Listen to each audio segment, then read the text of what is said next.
If you've been following this channel for a while, you know that we've been reviewing mini PCs ranging from all budgets from low end to high end models. For this segment, we have another great addition to add to our low budget options.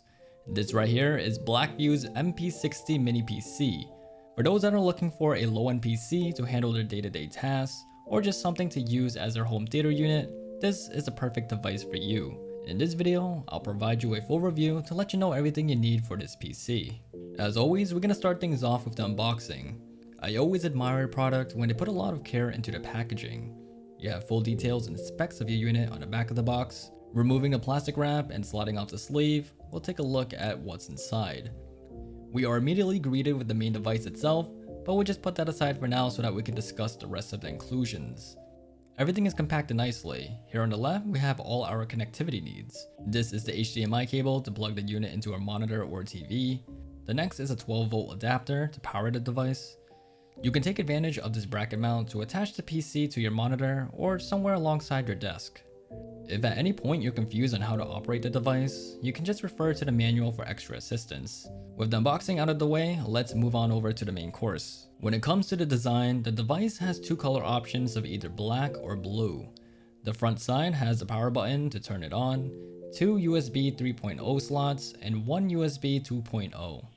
This might seem odd to you, but the rest of the connectivity is on the side instead of the back. Here we have the DC input for the power supply, an extra USB 2.0 slot, two HDMI ports that can display up to 4K res at 60Hz or 1080p at 144Hz and above. You have the option of using the gigabit LAN port through an Ethernet connection or use it wirelessly via dual band Wi-Fi. And at the very end, there is a 3.5mm headphone jack. To help with the airflow, the top side has ventilation around the perimeters to help dissipate heat. Now, it might look bulky, but the actual device itself is almost half its size. You can remove the bottom portion by shifting the lock to take it apart. This attachment is intended for extra storage by inserting a 2.5-inch SATA drive. Since I have one on hand, let me just show you how simple it is to install it. Remove the screws from the panel and simply insert it into the pins. Once that's connected, screw it back on, and when you're ready, you can put it back together. There's a USB-C connection to house everything accordingly.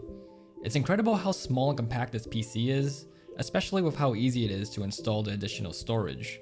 Moving on, let's go over the internals. As this is a low budget PC, I don't want you to have any high expectations of the specs, but don't be fooled. The hardware contained in this unit can still take on the workload of your day-to-day tasks.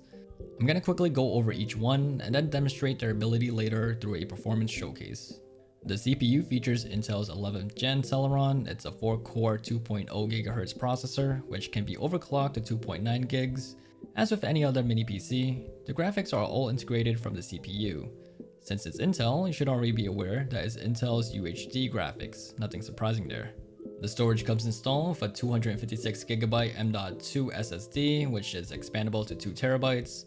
Like I mentioned previously, it has the added option of installing a 2.5-inch SATA drive for extra space. For the memory, you have two SODIMM slots. This model has the option of 8 gigs or 16 gigs of RAM. Obviously, your choice of memory will determine the overall price of the unit. I tried looking into how much memory it's expandable to, but I couldn't find any info there. If someone here knows, I'd really appreciate it if you could let me know in the comments. We already know about the gigabit LAN port or the wireless capabilities of Wi-Fi, but I should also mention that Bluetooth 4.2 is a feature as well. When it comes to the operating system, this unit comes pre-installed with Windows 11. You can swap it to Windows 10 if you want, or even try it with Linux. I won't be covering that in this video since it's an entire topic of its own. If you however do it yourself, let me know how it works for you. Performance is critical to determine whether the PC is worth it or not. Of course, this varies on what you decide to use it for. When it comes to light tasks such as browsing the web, sending emails, or even video streaming, this device got you covered. I ran into no issues whether I had multiple applications open or having a video playing in the background.